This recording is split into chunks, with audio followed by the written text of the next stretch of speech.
अस्सलाम वालेकुम जी। मेरा नाम डॉक्टर इरम शाकिर कियानी है। मैं एक मेडिकल स्पेशलिस्ट हूँ और मैं आज से एक सिलसिला स्टार्ट कर रही हूँ आम बीमारियों के बारे में अपने लोगों को, मरीज़ों को मालूमात, मरीज़ों या मरीज़ों के अजीज़ों को जिनको बीमारी भी नहीं भी लाहक, उनको मालूमात जो कि बहुत ज़रूरी मालूमात हैं, लेकिन अफसोस की बात है कि उसकी अवेयरनेस जिसको हम कहते हैं यानी कि मालूमात नहीं है। ये सिलसिला शुरू करें और आज मैं हाई ब्लड प्रेशर या जिसको हम हाइपरटेंशन कहते हैं उसके बारे में बात करूंगी। उससे पहले मैं आपको अपने बारे में बताना चाहती हूँ कि मैंने 1982 में किंग एडवर्ड मेडिकल कॉलेज से मेडिकल किया, फिर बाहर भी और पाकिस्तान से भी स्पेशलाइज़ किया, बाहर के मुल्कों में भी मैंने काम किया, फिर पिंडी मेडिकल कॉलेज, शिफा इंटरनेशनल, इन सब जगहों में भी काम करने का तजुर्बा लिया और अब मैं इस्लामाबाद स्पेशलिस्ट क्लिनिक एफएट मरकज़ में प्रैक्टिस कर रही हूँ।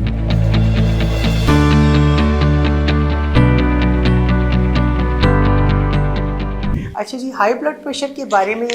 आमतौर पे लोग कई मेरे पास आते हैं और वो मुझे कहते हैं कि जी हमें ब्लड प्रेशर की तकलीफ़ है, आप चेक करें तो लो होता है। तो जो लो ब्लड प्रेशर को हम बीपी की बीमारी नहीं कहते, बीपी भी आमतौर पे कहा जाता है ब्लड प्रेशर को, इसको हम कहते हैं हाइपरटेंशन या हाई ब्लड प्रेशर।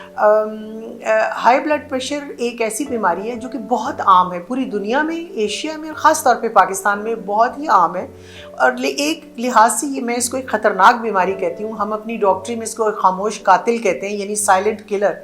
इसकी एक वजह ये है कि 95% लोगों में इसकी कोई अलामात नहीं होती हैं।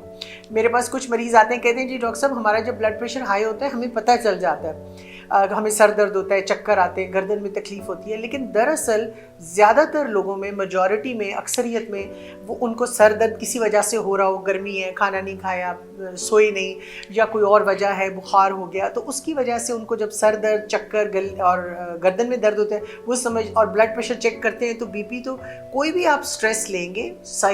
मेंटल स्ट्रेस या जहनी या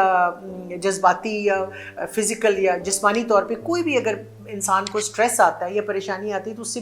ब्लड प्रेशर या सुभान अल्लाह, अल्लाह की कुदरत है, निज़ाम ऐसा है कि आपका ब्लड प्रेशर बढ़ जाता है, लेकिन इसको हम ब्लड प्रेशर की बीमारी नहीं कहते। ये मैं बताना चाह रही हूँ। इसलिए बहुत ज़रूरी है कि ये एक ऐसी बीमारी है जिसकी तशख़ीस सिर्फ ब्लड प्रेशर चेक करने से है और इसका कोई और टेस्ट नहीं जो बता सके कि मरीज़ को या हमें ब्लड प्रेशर हमारा हाई है। अच्छा, ये मैं आपको जिक्र करना चाहूँगी कि हाई ब्लड प्रेशर फालिज का नंबर 1 वजह है, फालिज होने की, हार्ट अटैक की नंबर 1 वजह है, गुर्दे फेल होने की टॉप पे वजह है। ये 3 बहुत ही ख़तरनाक बीमारियां हैं और सिर्फ अगर मैं अपने मरीज़ों को कहती हूँ कि आप किसी वजह से भी अस्पताल जाएं, जिनकी तो तशख़ीस हो चुकी है कि हाई ब्लड प्रेशर के मरीज़ हैं, उनको तो हर 10 दिन बाद 2 हफ्ते में एक दफ़ा ब्लड प्रेशर चेक करके उस पर नज़र रखनी चाहिए ताकि कंट्रोल भी हो सके और कॉम्प्लिकेशन से बच सकें। लेकिन जो लोग बाकी जो लोग हैं मेरे पास, मिसाल के तौर पे शुगर के लिए आते हैं, कोलेस्ट्रॉल की प्रॉब्लम के लिए आते हैं, मैदे के लिए आते हैं या और कोई बुखार या मसले के लिए, उनको मैं कहती हूँ कि आप कोशिश करें कि जब भी आपको मौका लगे, डॉक्टर के पास जाने की ज़रूरत पेश आए या अस्पताल, तो आप अपना ब्लड प्रेशर ज़रूर चेक करवाएं और कहीं लिख के रख लें ताकि उस पर नज़र रखना ज़रूरी है। हम 135/85 यानी 135/85 ये आमतौर पे एक सेफ़ रेंज समझी जाती है और 140/90 से इतना या उससे ऊपर को हम हाई ब्लड प्रेशर मानते हैं और ज़ाहिर उससे ऊपर। और अगर ब्लड प्रेशर आप महसूस करें कि आपका किसी वक्त ज़्यादा है इस लेवल से 135/85 से, तो फिर तो बहुत क्लोज़ उस पर नज़र रखने की ज़रूरत है। रेगुलर चेक करें और 1, 2, 3 माह बाद फिर किसी डॉक्टर से, अपने मुआलिज से रुजू करें कि ये मेरे ब्लड प्रेशर के लेवल आ रहे हैं, मुझे क्या करना चाहिए। अच्छा, अगर ब्लड प्रेशर किसी वक्त, एक और बात भी बताना चाहूँगी कि 180, 90 या 200 के करीब हो तो फ़ौरन आप डॉक्टर के पास जाएं, अस्पताल में रुजू करें ताकि वो एक ख़तरनाक कॉम्प्लिकेशन जो कि फालिज एक बहुत बड़ा सीरियस मसला है वो हो सकता है और उसके लिए कंट्रोल किया जा सके। पहली दफ़ा जो मेरे पास मरीज़ आते हैं जिनका ब्लड प्रेशर नई तशख़ीस हुआ, 1-2 दफ़ा उन्होंने चेक किया और वो किसी ने कहा उनको हाई है या ख़ुद उन्होंने घर में चेक किया, تو میں ان کا ایک دم دوا سٹارٹ نہیں کرتی. اگر ان کا ظاہر ہے بلڈ پریشر 180 190 رہ رہا ہے پرسسٹنٹلی, وہ تو پھر اور بات ہے دوا شروع کرنے کی. لیکن اگر کسی 150 اوپر کا ہے, میں اوپر کے بلڈ پریشر کی بات کر رہی ہوں, اور اوپر کا اور نیچے کا دونوں ہی امپورٹنٹ ہوتے ہیں, اہم ہوتے ہیں بلڈ پریشر. سو اگر بلڈ پریشر 150 ہے, 160 ہے, کبھی کبھار 165 170, تو میں ان کو کہتی ہوں کہ آپ اپنا لائف سٹائل چینج کریں. ہم 2-3 مہینے بعد آپ سے دوبارہ ہم ڈسکشن کریں گے. اس دوران آپ ایک بی پی کا ریکارڈ رکھیں, ہفتے میں ایک دفعہ بی پی چیک کر کے لکھ لیں. اور لائف سٹائل چینج کی طرف ایک بہت ہی آسان چیز ہے لیکن اس کو تھوڑا اگنور کیا جاتا ہے, اور میں آپ کو وہ بتاتی ہوں کہ لائف سٹائل موڈیفیکیشن کیا ہے. اور یہ لائف سٹائل چینج کرنے سے یا زندگی کے کچھ طریقے, کچھ چیزیں آپ بدلنے سے آپ ایک بلڈ پریشر کی بیماری سے بچ بھی سکتے ہیں اور خام خواہ دوائیوں کے استعمال سے بھی بچ جاتے ہیں. سب سے پہلے جو اس میں ضروری چیز ہے, نمک کا استعمال بہت کم کریں. کھانے میں کم ڈالیں, سالن میں کم, آٹے میں تو بالکل نہ ڈالیں. اپنے گھر والوں کو بتائیں, یا خود اگر آپ مریضہ ہیں تو آپ مت ڈالیں. کھانے کے اوپر سلاد میں یا انڈے کے اوپر چھڑک کے نمک تو بالکل نہیں لینا. اور جو چیزیں آپ کو بہت نمکین محسوس ہوتی ہوں, بازار کی چیزوں میں نمک بہت ہوتا ہے, پروسیسڈ فوڈ میں بہت ہوتا ہے, تو وہ پرہیز کریں. اگر آپ ظاہر ہے سگریٹ نوشی کے عادی ہیں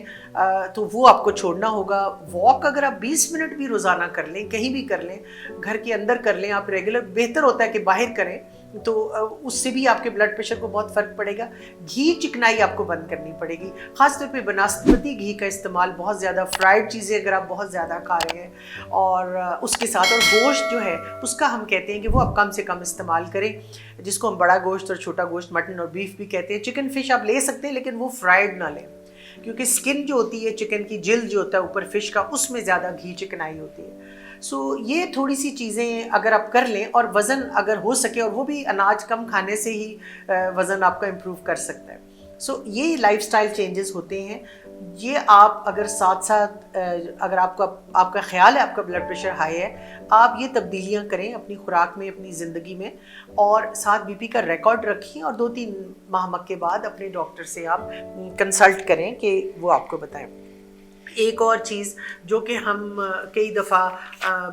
مس بھی کر جاتے ہیں, اور کئی دفعہ ہمارے کچھ میرے کولیگز یا ڈاکٹرز جو ہیں وہ دوا بھی سٹارٹ کرا دیتے ہیں مریض کی, کہ مریض ذہنی دباؤ کا شکار ہوتا ہے, یا اس کو ڈپریشن ہوتی ہے, انگزائٹی, جس کو عام زبان میں اضطراب بھی کہتے ہیں انگزائٹی کو, تو اس کی وجہ سے بھی وہ بے چینی, بے سکونی, پریشانی کی اس کی علامات اور بھی ہوتی ہیں, تو اس میں انسان کا بلڈ پریشر بڑھ جاتا ہے. تو اگر آپ کو محسوس ہو رہا ہو کہ مجھے تھوڑا سا ذہنی دباؤ ہو رہا ہے, اور میں زیادہ فکر کرتی ہوں چیزوں کی, اور میں پریشان ہو جاتی ہوں, اور میں چڑچڑا پن ہے میری طبیعت میں, یا موڈ لو رہتا ہے, تو آپ کو فوراً بی پی کا ریکارڈ رکھیں اور ڈاکٹر سے کنسلٹ کریں. اور اگر اس چیز کا علاج کریں گے آپ, جو بھی طریقہ بتائیں گے ڈاکٹر, تو کئی دفعہ آپ خام خواہ ایک غلط تشخیص سے بلڈ پریشر کی بچ جائیں گے, اور دواؤں کے استعمال کی ضرورت نہیں ہوگی. میرا خیال ہے ساری ضروری باتیں تو ہم نے کر لی ہیں. اور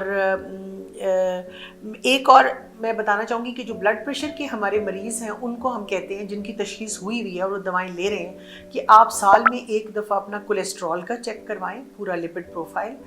کڈنی کا ٹیسٹ کروائیں, کریٹینین خاص طور پہ, اور یہ 2 ضروری چیزیں ہیں. اس کے علاوہ اگر ڈاکٹر کوئی اور آپ کو تجویز کرتے ہیں تو وہ آپ ضرور کروائیں. تو یہ کروائیں اور اس پہ نظر رکھیں تاکہ آپ کسی بھی سیریس کمپلیکیشن سے بچ سکیں. اور اللہ حافظ, انشاءاللہ آئندہ پھر دوسرے کسی بیماری کے بارے میں ہم بات کریں گے.